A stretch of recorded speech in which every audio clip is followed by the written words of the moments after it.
Hi, my name is Karen Lococo. I'm the manager of the Journey to Social Inclusion program here at Sacred Heart Mission in St. Kilda, Victoria.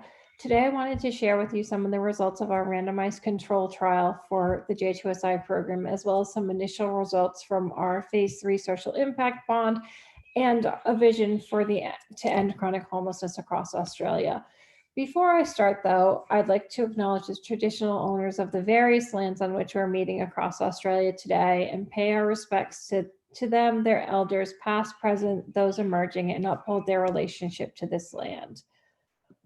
So, Sacred Heart Mission has been developing, piloting, modifying, scaling up, replicating J2SI for well over a decade. It's truly been a labor of love for the mission. I'm just going to go through a short snapshot of what we've done because 15 minutes is not nearly as long as I thought.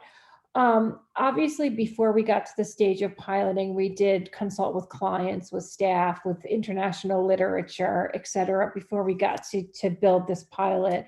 So in 2009, we ran a randomized control trial where we worked with 40 people from the St. Kilda, South Melbourne area.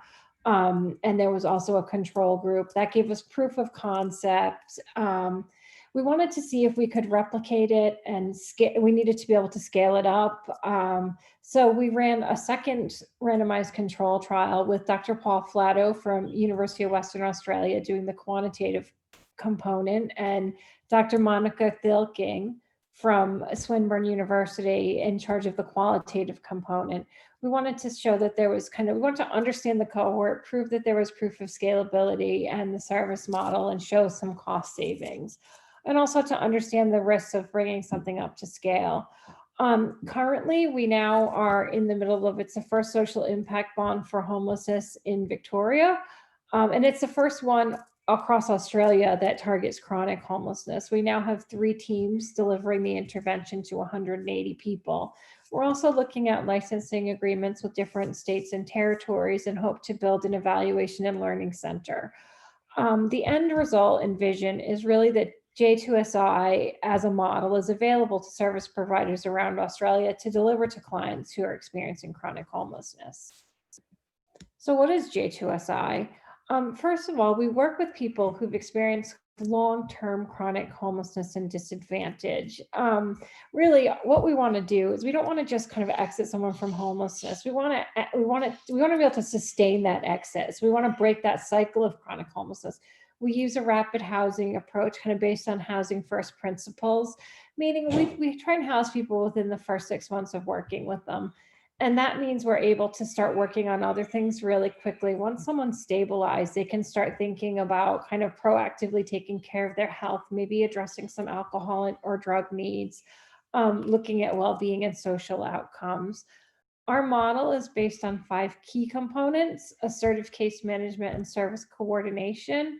We know with this cohort that they've experienced significant trauma, and a byproduct of that trauma is really sometimes a difficulty in connecting, a difficulty in trusting someone. They may not show up. So, our assertive case management approach means, first of all, it's 100% outreach. And secondly, the onus is on the case manager to maintain the engagement. We don't put the onus on the client. If a client misses 3 appointments, we don't exit them.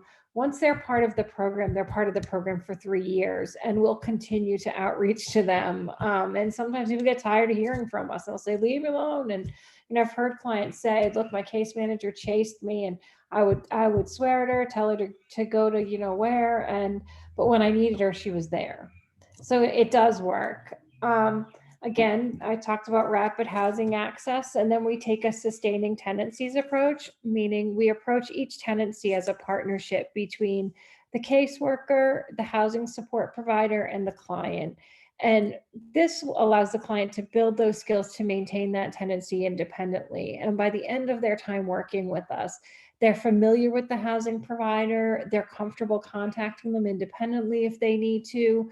They have built the skills to kind of pay their rent, keep their apartment the way neat, clean, things like that, and fostering independence. So really, at the end of all of this, we want people to be able to stand on their own 2 feet. So we will always be looking at what can someone do for themselves? And in that last year, it's about really bedding down everything we've done in the previous 2 years.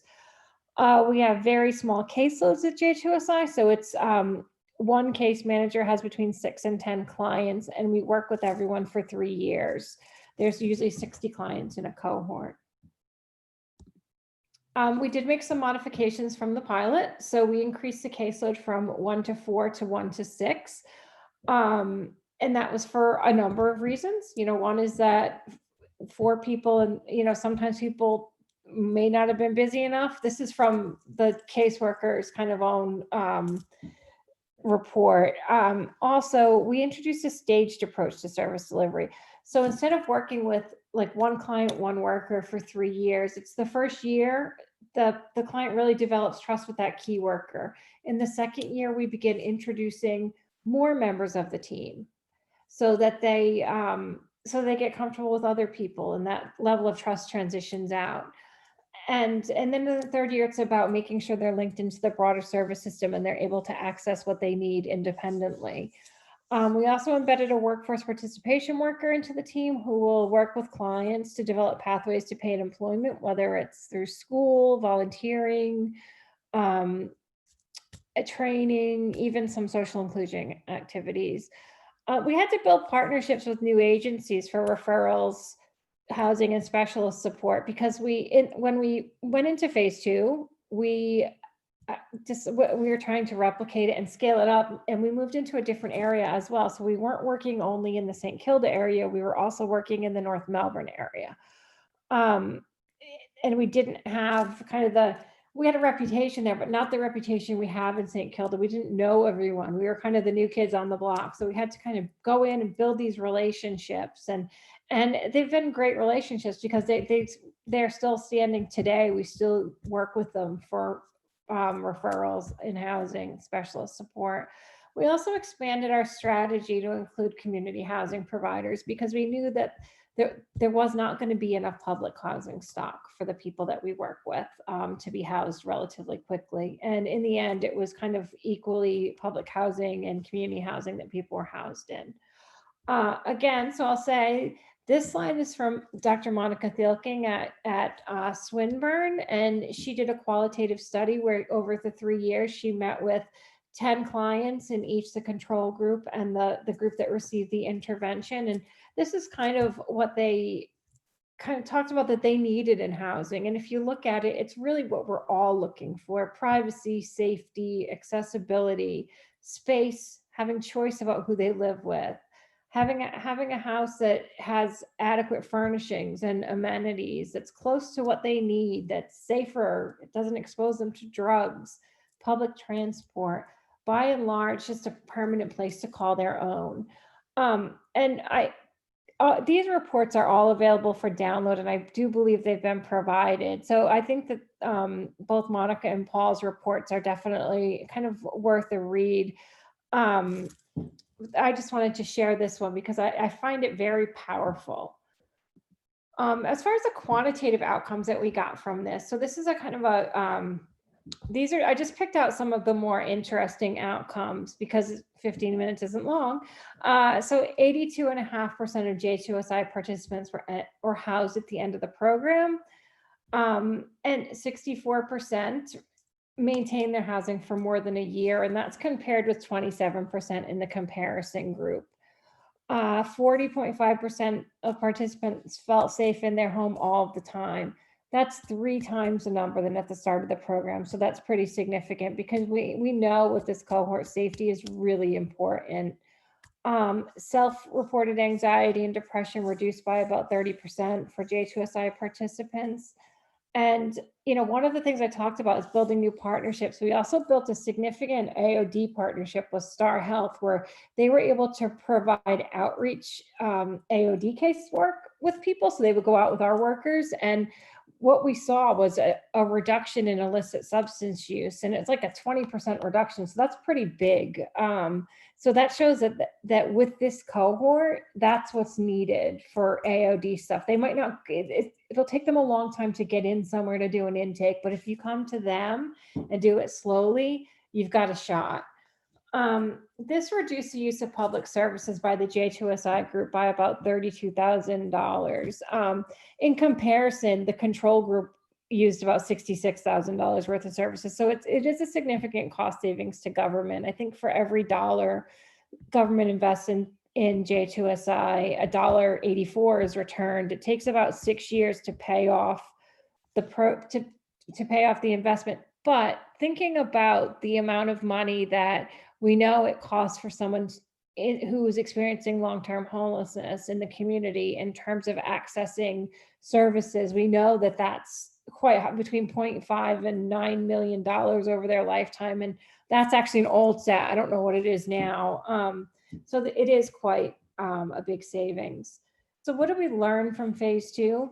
We built in a 90-day engagement period because what we found is we had some people who just didn't want to engage. So this gave people like 90 days to really see if this program was for them or if it wasn't. And if it wasn't, we were able to replace some of the people from the wait list. One of the outcomes from Monica's report was that clients did report that there was a lot of turnover in case managers, and that was hard for continuity purposes. So when we rolled out phase 3, we began increasing case manager double ups at the very beginning so that clients met more than one person on the team. And we're lucky with phase 3, we haven't had a lot of turnover at all, but clients have been exposed to lots of people on the team. So that's made it a lot easier when we move into that second stage. We also expanded our housing strategy to include private rental head leasing. This was something we were a little skeptical about because, of course, ideally everyone goes right into their own home, but it's not always possible. We knew that there wasn't going to be enough community housing or public housing to house people, like 60 people in August of every year for 3 years. So we partnered with a couple of community housing providers, Housing Choices Australia and Unison Community Housing, to procure some head lease units for us. And it's actually turned out much better than we anticipated. I think I might have been a skeptic of it, to be honest. But really, it's allowed us to stabilize people a lot more quickly, and they start working on these longer term goals faster. And then when they're moving into their long-term home, they've already built the skills to maintain the tenancy. So it's been actually really good. There's been some drawbacks. I mean, there's some people that private rental is not really for them. It's not going to work. And thankfully, we've been able to move them on into their permanent homes sooner rather than later. We also partnered with the Council of Homeless Persons to trial a peer settlement and support worker role. And I'm happy to say that that was a successful pilot. And now we do have that person as part of our team in our third team, which is great because having someone with lived experience able to work with our clients in the settlement period is just, it proves immeasurable. What is a social impact investment? So phase 3 is a 5-year initiative, and we deliver the intervention to 180 people across Metro Melbourne. We have 2 paid outcomes: stable housing and a reduction in hospital bed days. Really, it's the stable housing. Once we get people stabilized, we start working on other things, and that leads to a reduction in hospital bed days. I always like to tease new staff and say that we have a training called Surgery in a Day. So if anyone needs to go to the hospital, we will do it in our meeting room, but they don't think that's very funny sometimes. Anyway, so we have 3 distinct intake points for this: August 2018, 2019, and 2020. And the last team started actually in July 2020 during COVID, which was very interesting to hire a new team remotely. But we are operational and providing outreach. We're using some of our same partnerships. We have some really strong partnerships that's what the success of this program is really because of our partnerships. Now we're going to talk about the Evaluation and Learning Center, which is, I'm the program manager. This is not my forte. I know a bit about it, so I'm going to share with you what I know. So we've already shown that there's evidence of impact and that it's cost effective. Now we need to kind of create scale. I've walked you through the history of J2SI earlier. So with the ELC, basically that would mean clients around Australia would be working with other service providers using the J2SI intervention.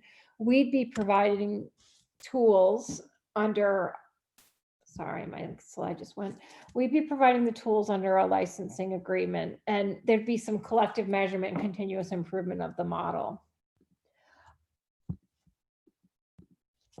Sorry, it's really hard to do this remotely. Anyway, so what is the ELC? It will enable the replication of J2SI in communities across Australia. It's a licensing program delivery methodology and funding mechanism. We also work with people while they're getting ready to apply for a social impact bond, because it's not as easy as, you just apply, and it was a long process. This helps to continuously improve J2SI service delivery through a measurement and evaluation framework and community of practice, which is what really excites me, because for me as the manager of the program, to be part of a community of practice with people all over Australia, if someone is getting outcomes in Perth or Sydney or Brisbane that I'm not getting, I want my team to get those outcomes as well. So I don't know how you're doing it. And we want to make this model as good as, we want to make it as robust as possible. So it also allows us to get a bigger data set nationally and show what the impact of J2SI is in reducing chronic homelessness and associated savings to government. And it creates a community with a shared vision of ending homelessness. Now that's my last slide. I want to thank you all for taking the time to listen to this presentation. The references are here. And as I said, on our website all of the reports I've referenced are available for download, as well as a webinar that launched our final report. And it has a great story of a client. A client kind of tuned in and gave what they thought of J2SI. So it's definitely worth a listen. Thank you all. And I hope you have a good rest of the day.